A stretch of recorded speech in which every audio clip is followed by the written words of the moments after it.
after we've taken the headrest off, the next thing we're going to do is take off this back panel here.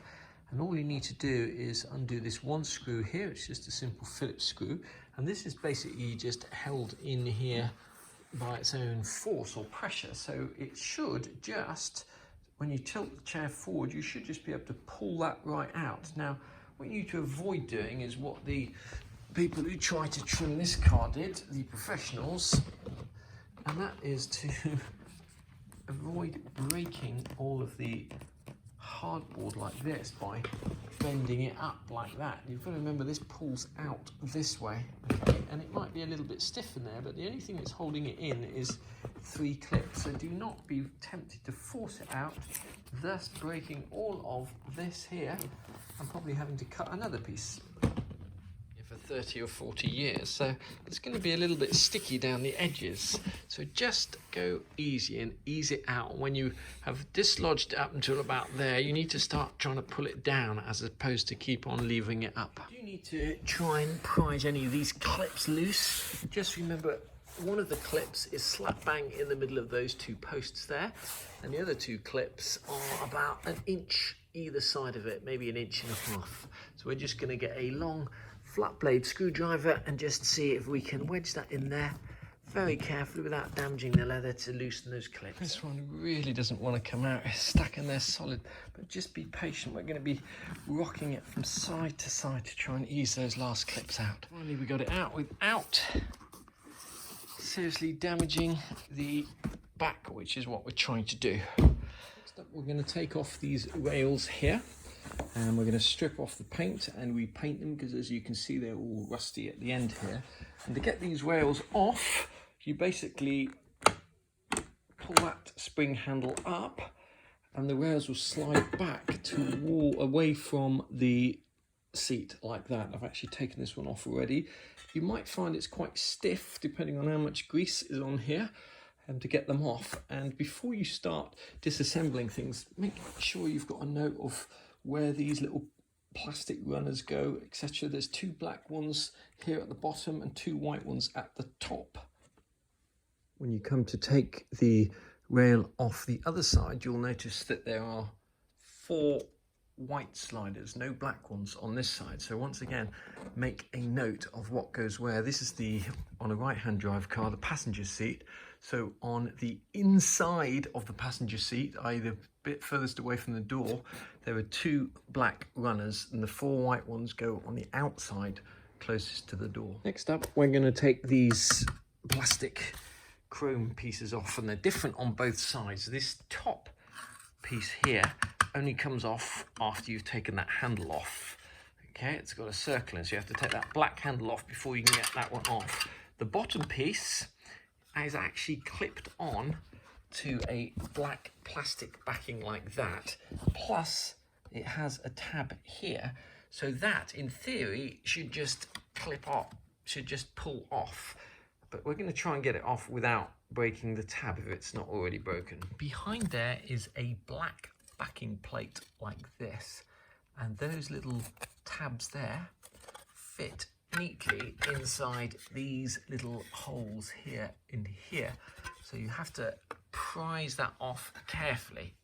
You get a large flat blade screwdriver down there and just twist ever so slightly, and you'll find that that can unclip from there. But remember, on the other side is this tab, and these here came back from the people who are trying to retrim these seats, and every single tab is broken. So when you get off, don't just yank the thing off. See if you can actually save the tab. This one's obviously come off before, and the tab is also broken, both at the top and the bottom on this one. The chrome silver piece off. This little piece will just slot out the back. And what I would do is just put them both together, so you know which bit goes where. Clip them together and keep the right and the left seat parts separate.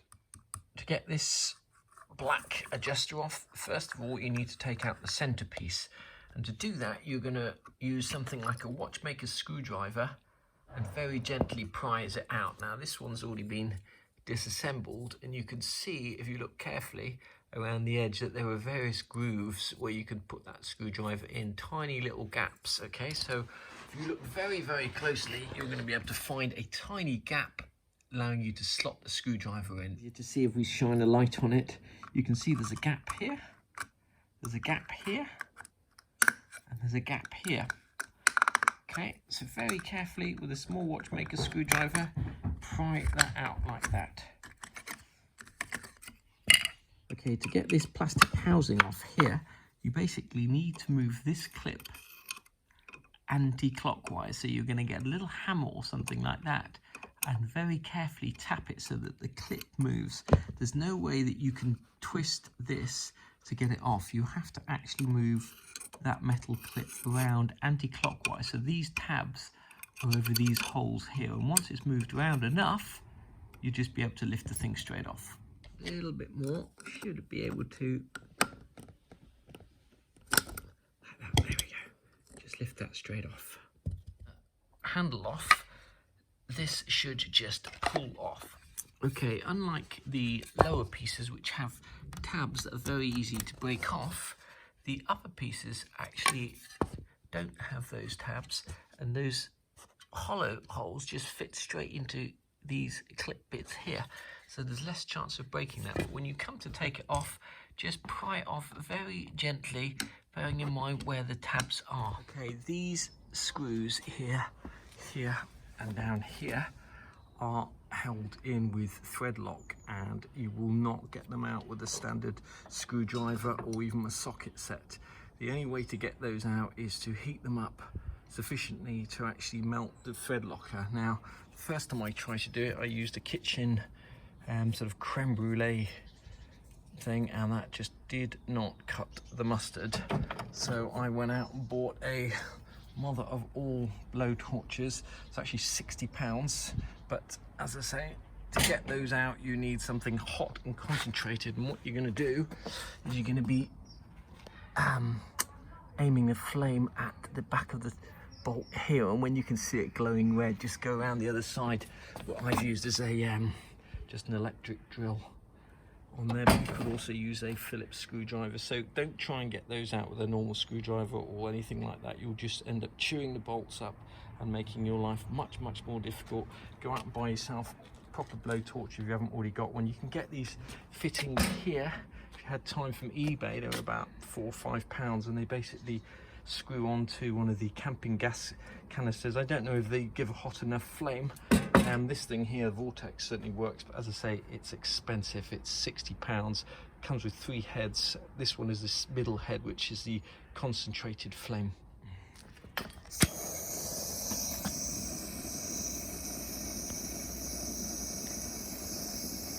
Seems crazy using a blowtorch close to leather.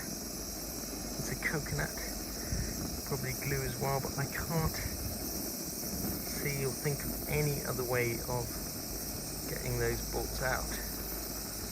As I say, what you don't want to do is try other methods and end up chewing up the bolt. So if you've never used a blowtorch before, what you want to use, that screw end or screw head there needs to be at the end of the little blue triangle like that.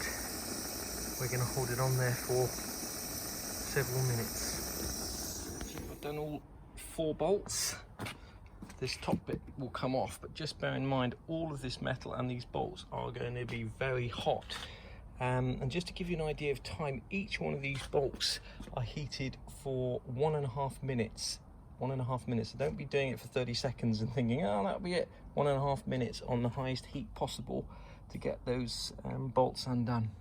The next thing you have to do is detach these little wires from down here. There's one on each side, and in order to do that, you actually, or the easiest way to do it is actually to undo this bolt here. Once again, you're going to have to heat it up, but that's not a standard Phillips screwdriver. That is a hex bolt. So what I use to undo that is one of the plug bolt. So to get those bottom bolts there out, I'm using a 5/16 sump plug bolt. You can get those from Euro car parts. They come in a set, and they're quite useful if you ever need to take the steering wheel off your Mercedes or anything like that. The other end is just a 9mm socket.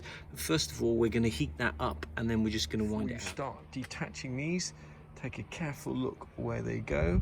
This one here is going over these springs. This one here is going over the springs and then winding its way that way. Take this bolt out, bear in mind it's going to be very hot after you've heated up the back of it. Plus take a note of the plastic.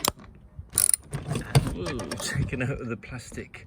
It's actually trickier than it looks. It's easier to push this forward like that, so that that hole is aligned with that hole there, and then you can get that out.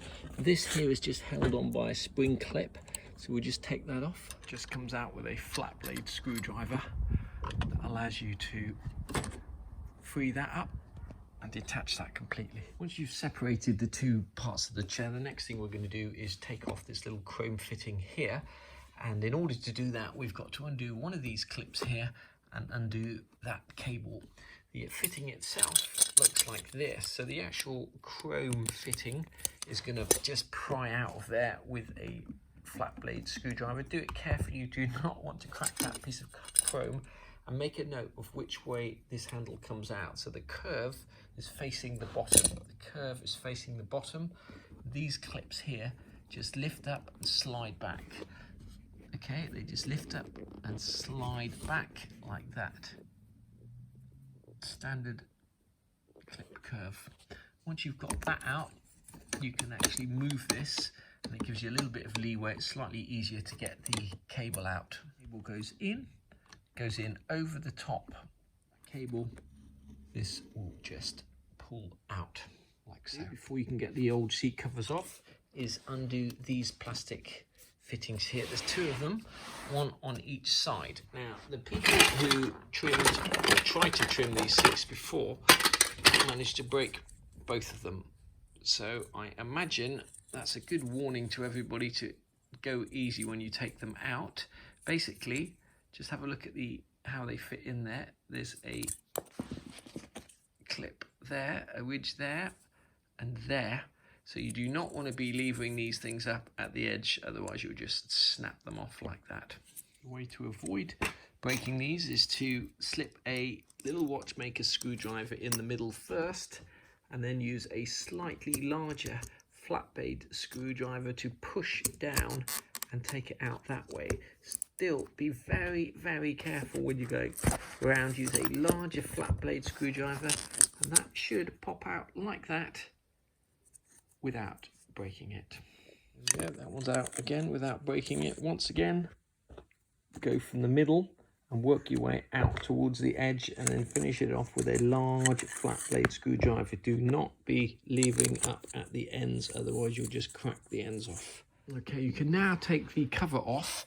When you take the cover off, these two plastic fittings will come off with the cover, and you'll need to take those out at a later time or date. Okay, to take the seat off the base, we're going to need to remove this mechanism here, and there are two clips here, one here and one on this side. We're just going to lift them up and slide them back. So lift at one end and slide them back, and they should slide off. They're standard Mercedes clips. You can still get these, and there's a part number in one of my other videos for that clip. Take this mechanism off, make a careful note of where this fitting here goes. Don't drop it out and lose it. To get this spring out, we're just going to take a pair of pliers and just ease the spring out like that, and then just little screwdriver and wedge it out like that. And once you've got that spring out, this whole fitting should just gently ease off like that. This bit actually comes out. Just need to get a screwdriver behind it, and that should allow you to break the rest of this fitting and this spring off like so. What we remove is these two screws here.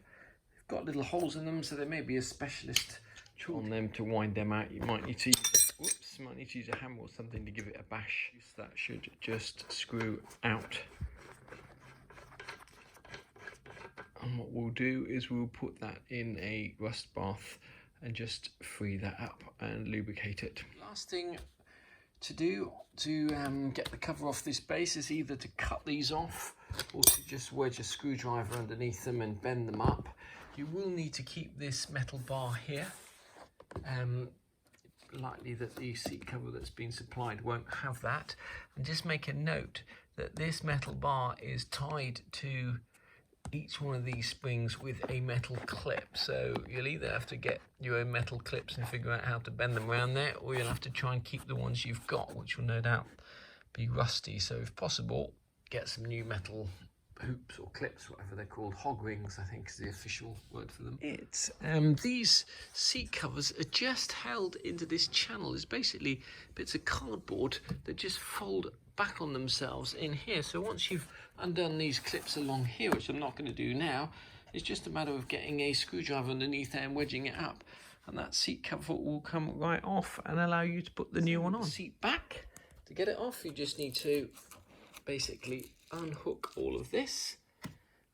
This is just folded over on itself, and there's 3 clips here, so you're just going to have to wedge something under to pull that out, and just lever this off, and that seat cover will come right off. I'm not going to do that in this video. I'm going to do a separate video on actually how to put the seat covers on, but that is how to completely disassemble a Mercedes SL seat. These seats are out of a 280 SL, a 1983 280 SL.